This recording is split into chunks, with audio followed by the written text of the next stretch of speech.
नमस्कार मित्रांनो. विमानात बसले होते 6 जण, पण अपघातानंतर सापडले फक्त 5 मृतदेह. पहिल्या दिवशी संपूर्ण महाराष्ट्राने हे मान्य केलं की हा केवळ एक दुर्दैवी अपघात आहे. पण आज 7 दिवसांनंतर एक अशी फाईल उघडली गेलीये जिने सगळ्यांच्या पायाखालची जमीन हादरून टाकलीये. जर हा अपघात होता तर 6वा माणूस कुठे गेला? प्रवासी यादीत नाव होतं पण मृतदेह सापडला नाही. ब्लॅक बॉक्स, बदललेली यादी आणि काही प्रश्न ज्यांची उत्तरं आजपर्यंत कुणी दिलीच नाहीत. आजच्या या व्हिडिओमध्ये पहिल्या दिवसापासून 7व्या दिवसापर्यंतचा तो संपूर्ण प्रवास पाहणार आहोत, जो तुम्हाला विचार करायला भाग पाडेल. खरंच हा अपघात होता की काहीतरी वेगळंच? चला तर मग हे प्रकरण जाणून घेऊया. महाराष्ट्र राज्याचे उपमुख्यमंत्री अजितदादांचा विमान अपघात झाला या बातमीने संपूर्ण महाराष्ट्राला पहिला मोठा धक्का बसला होता. पण आपण आज जाणून घेऊया की आज या घटनेला तब्बल 7 दिवसांनंतर या अपघाताबाबत असा धक्कादायक खुलासा झालाय ज्याने महाराष्ट्राला दुसरा सर्वात मोठा धक्का बसलाय. ज्यावेळी विमान उड्डाण करायचे होते तेव्हा करण्यापूर्वीच्या यादीत त्या दिवशी विमानात 6 जण बसले होते, पण अपघातानंतर मात्र तिथे फक्त 5 जणांचेच मृतदेह सापडले. तर यामध्ये 1 जणांचं, मग तो 6वा व्यक्ती कोण होता आणि त्या 6व्या व्यक्तीचा मृतदेह नेमका कुठे आहे? ही ती धक्कादायक माहिती आहे जी आज 6व्या दिवशी समोर आलीये. कालपर्यंत टेलिव्हिजनवर जे दाखवलं जात होतं, बातम्यांमध्ये जे सांगितलं जात होतं, त्या सगळ्या गोष्टी आज खोट्या ठरल्यात. कारण एक असं भयानक सत्य उघड झालंय की विमानात 6 जण होते पण बॉडी मात्र 5च सापडल्या. गेल्या 5 दिवसांपासून तपास यंत्रणा अतिशय वेगाने काम करत होत्या. या तपासात 5 महत्त्वाचे पुरावे हाती लागले आणि काल अखेर त्या मुख्य आरोपीला अटक झाली. 6 तासांच्या कसून चौकशीत तो आरोपी फुटला. त्याने या अपघाताबाबत असं काही सांगितलं की या प्रकरणाची दिशाच पूर्णपणे बदलली आहे. कालपर्यंत पूर्ण महाराष्ट्र हादरला होता, पण आज अचानकचे जे समोर आलंय ते कल्पनेच्या पलीकडचं आहे. जर माणसांच्या मोजणीत फरक पडला असेल, जर एखादा माणूस तिथून गायब झाला असेल, तर मग हा खरंच अपघात होता की काहीतरी वेगळंच? 28 जानेवारीची ती भयानक सकाळ आणि आजचे हे 6 दिवस. गेल्या 5 दिवसांपासून तुम्ही टीव्हीवर पाहत होतात की हा एक दुर्दैवी अपघात आहे. विमान पायलटच्या चुका झाल्या, धुकं होतं, तांत्रिक बिघाड झाला. टेलिव्हिजनवर सांगण्यात आलं की विमानात 5 जण होते आणि 5 जणांचे मृतदेह सापडले. आपण सर्वांनी ते मान्य केलं. पण आज 7व्या दिवशी एक अशी धक्कादायक बातमी समोर आली आहे ज्याने या संपूर्ण प्रकरणाचा, महाराष्ट्राचा भूगोलच बदलून टाकलाय. अशी माहिती जी आज उघड होणार होती, ज्याची कल्पना पहिल्या दिवशी कुणीच केली नव्हती. कारण प्रत्येकाला वाटत होतं की जे दिसतंय तेच सत्य आहे. पण आज जेव्हा तपास यंत्रणांनी ती एक फाईल उघडली तेव्हा सर्वांचे पाय हादरले. प्रश्न उभा राहिलाय की जर विमानात 6 जण बसले होते तर मग 5च मृतदेह का सापडले? तो 6वा व्यक्ती कोण होता? की तो या मृत्यूच्या सापळ्याचा सूत्रधार होता, जो वेळेआधीच विमानातून गायब झाला? अजितदादांची ओळख जळालेल्या घड्याळावरून पटवली गेली, पण ते घड्याळ खरंच त्यांचं होतं का? आज या व्हिडिओमध्ये आपण पहिल्या दिवसापासून ते आजच्या 6व्या दिवसापर्यंतचा असा प्रवास करणार आहोत जो तुम्हाला विचार करायला भाग पाडेल की आपण ज्याला अपघात समजतोय ते काहीतरी वेगळाच नाही ना. 28 जानेवारी सकाळी 8:45 बारामतीच्या आकाशात लियाटजेट 45 विमान घिरट्या घालत होतं. अचानक एक मोठा आवाज झाला आणि आगीचा गोळा जमिनीवर कोसळला. पहिल्या दिवशी सर्वांना वाटलं हा केवळ तांत्रिक बिघाड आहे. टीव्हीवर सांगण्यात आलं की खराब हवामानामुळे वैमानिकाला रनवे दिसला नाही. पण आज उघड झालेल्या माहितीनुसार त्या दिवशी हवामान लँडिंगसाठी परफेक्ट होतं. मग विमान हवेतच 5 वेळा का फुटलं? पहिल्या दिवशी जे लपवलं गेलं ते आज भयानक सत्य म्हणून समोर येतंय. 29 जानेवारीला संपूर्ण महाराष्ट्र अश्रू ढाळत होता. दादांवर अंत्यसंस्कार झाले, पण त्याच वेळी एअरपोर्टच्या मॅनिफेस्टमध्ये प्रवासी यादीत फेरफार केला जात होता. पहिल्या दिवशी यादीत 6 नावं होती, दुसऱ्या दिवशी ती 5 कशी झाली? का कुणीतरी जाणीवपूर्वक त्या 6व्या व्यक्तीचे अस्तित्व मिटवण्याचा प्रयत्न केला? तिसऱ्या दिवशी तपास यंत्रणांनी तपासाची चाकं फिरवली. त्यांना 5 असे पुरावे सापडले जे अपघाताच्या सिद्धांताला छेद देत होते. आता हे पुरावे सगळं काही उघड करणार होते. सर्वात आधी ब्लॅक बॉक्स कालपर्यंत समोर आला होता. ब्लॅक बॉक्समध्ये काय आवाज आला होता? शेवटी अपघात होत असताना जो मेडेकॉल दिला जात असतो तो आला, की दुसरंच काहीतरी आलं, की तिसराच काहीतरी वेगळा आवाज आला होता? हे सगळं कालपर्यंत उघड होणार होतं.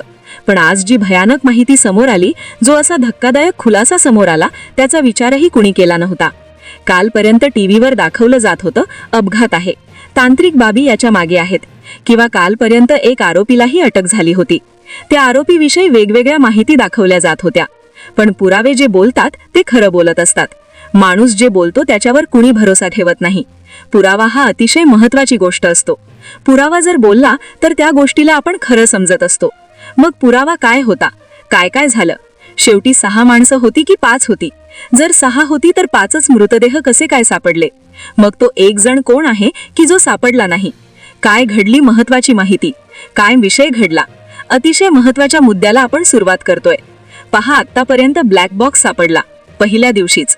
2 दिवसांनंतर ब्लॅक बॉक्स सापडला होता. ब्लॅक बॉक्समध्ये असं समजलं की मेडिकॉल दिला गेला नाही. त्याऐवजी घाबरून पोशीट असं म्हटलं आहे. असा फक्त शब्द त्या ठिकाणी ऐकू आलाय. आणि हे आता लोकांना वाटू लागलं होतं की आता अपघातच आहे, काहीतरी इश्यू झाला असेल. पण आजच्या धक्कादायक खुलासा समोर येण्यापर्यंत सगळेजण एका वेगळ्याच विचारामध्ये होते. पण आज जे घडले, जी माहिती समोर आली, त्याचा विचार कुणीही केला नव्हता. आज 4थ्या दिवशीपर्यंत तपास यंत्रणांनी एका संशयास्पद व्यक्तीला ताब्यात घेतलं. 28ला अपघात घडला. 29ला त्यांचे अंत्यविधी पार पडले. 30 तारखेला तपास सुरू होतात. पण 31 तारखेला खरी जी आहे याच्यामधली गोष्टी त्या ठिकाणी उघड यायला सुरुवात झाल्या होत्या, जेव्हा एका आरोपीला याच्यामध्ये डायरेक्ट अटक करण्यात आली होती. 4थ्या दिवशी तपास यंत्रणांनी एका संशयास्पद व्यक्तीला ताब्यात घेतलं. तो होता विमान कंपनीचा मालक. पण आज उघड झालंय की त्या मालकाचे काही विदेशी लोकांशी आणि राजकीय शत्रूंशी आर्थिक संबंध होते.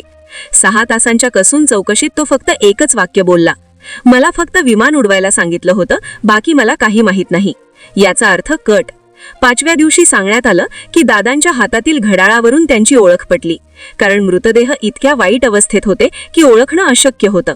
पण आज अमोल मिटकरींनी एक असा प्रश्न उपस्थित केलाय की सर्वांच्या भुवया उंचावल्या आहेत.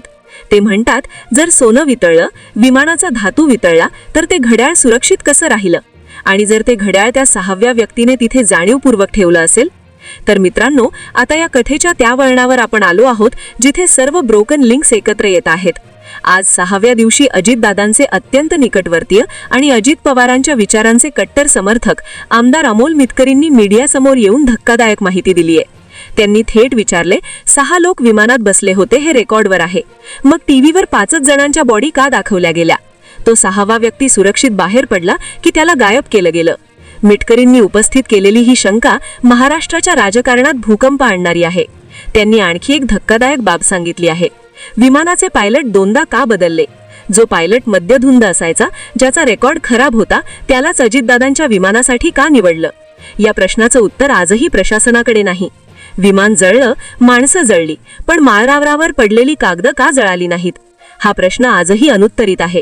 मिटकरी म्हणतात की हा अपघात नसून महाराष्ट्राच्या नेतृत्वावर केलेला हा मोठा सर्जिकल स्ट्राईक आहे.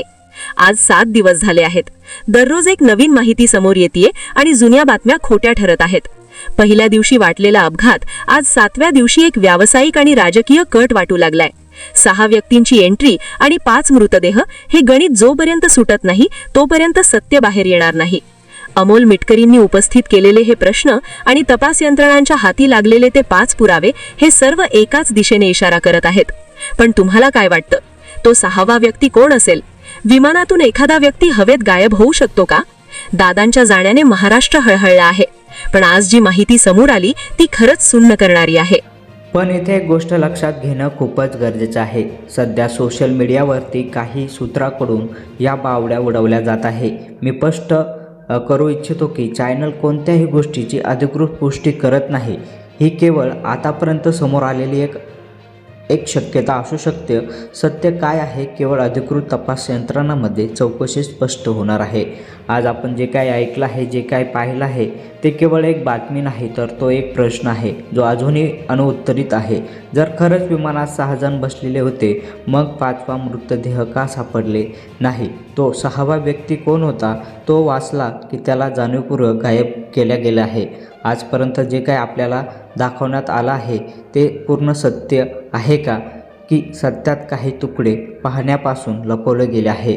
तर आम्ही कोणताही निष्कर्ष काढत नाही, आम्ही कोणावर आरोप करत नाही, कारण अंतिम सत्य फक्त अधिकृत तपासातूनच समोर येईल. पण एक प्रश्न विचारणं आणि आपला हक्क आहे. आज आपण उपस्थित झालेले हे सर्व प्रश्न दुर्लक्ष करण्यामागे नक्कीच काहीतरी असू शकतं. आता तुमचं मत काय आहे?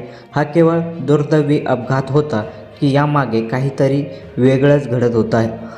कमेंट बॉक्समध्ये तुमचं मत नक्की लिहा. हा व्हिडिओ शेअर करा, कारण हा प्रश्न जितका जास्त पसरतो तितकं सत्य जवळ येतं. अशाच धक्कादायक आणि महत्त्वाच्या अपडेटसह चॅनलला सबस्क्राईब करा आणि पुढील व्हिडिओमध्ये आपण या प्रकरणात पुढचा मोठा खुलासा पाहणार आहोत.